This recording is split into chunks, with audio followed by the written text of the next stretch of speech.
Nigerian government has been charged to establish an effective social responsibility mechanism that will mandate all oil exploration companies operating in the Niger Delta region of the country. This was a high point at the interactive session Press briefing on promoting transparency and accountability in the use of public funds with focus on the Niger Delta, organized by the Socio-Economic Rights and Accountability Project, SERAP, held in Lagos, Nigeria. Correspondent Lebby Joseph sent in this report. The situation in the Niger Delta region has been painted pathetic from various quarters, and despite huge revenue accruable from oil exploration in the area, the people in the region are living in an unbearable condition.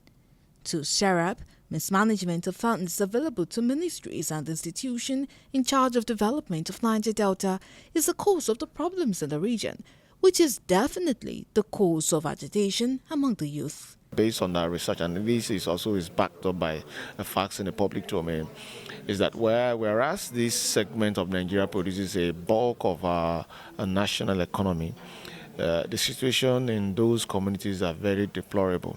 And again, we need to understand, and this is not because government is not aware, this is not because there are no institutions that have been saddled with responsibility to mitigate the effect of this the oil exploration. Several stakeholders converge in Lagos to hear the report of SERAP on their findings about the cause of the situation in Niger Delta, the region that's laid the golden egg for Nigeria. The representative of the governor of Bayelsa State, the senior policy advisor to the governor, Fukekeme Solomon, said the inability of oil companies to abide by the laid-down rules for social responsibility for their operations in the region and the indifference of government to the situation as it is a thing that needs to be looked into if government really want to change the narrative in the region.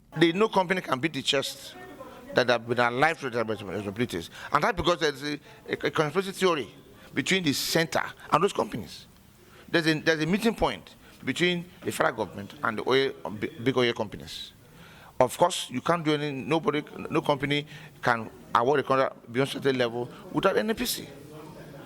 So there's a connivance to hold down the Niger Delta by institutional means.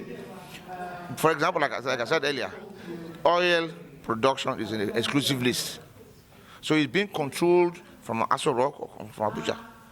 That's why the oil companies themselves cannot do anything without approval at some level.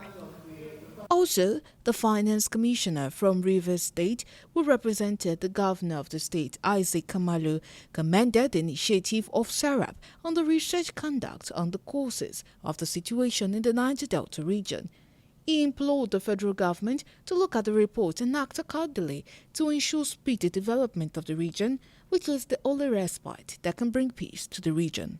Every effort to address the problem of Niger Delta should be seen as a positive effort for our country, because as we all know, the bulk of the resources that has been sustaining this country for the years has been from the Niger Delta. So this effort by SERAP to look into the conditions of these Niger Delta people is commendable. Meanwhile, the presenter of the report, Bumi Afinowi, said the quantum of funds being generated from Niger Delta region is enough to ensure that people live well in that region. She called on every stakeholder to shun violence and organize themselves to challenge and move get to mismanaged funds meant for development of their communities. Yes, that is the reality of it. You know, sometimes it would seem as if civil society, especially SERAP, is in our faces with all these actions and so on and so forth. But that is why we have a division of power in government. Okay? So the judiciary is there, you know, to provide redress.